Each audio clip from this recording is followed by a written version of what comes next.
天眼系統已經進入咗第6階段啦，同樣係由澳門保安部隊事務局負責招標。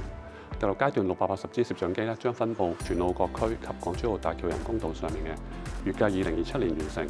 而新城 A 區咧嘅天眼已經有10支投入使用，預計2027年咧合共會建成120支天眼。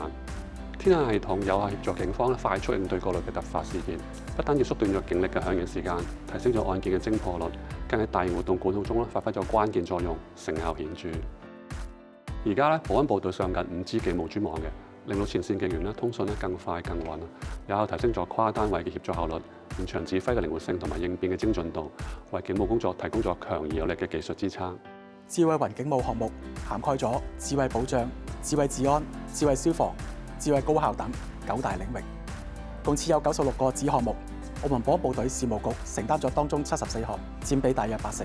項目重點包括咗建設數據中心、智慧警務雲同埋整合視頻監控系統等等，實現咗跨部門數據互通同埋資源協同，讓數據真正咁樣活起來。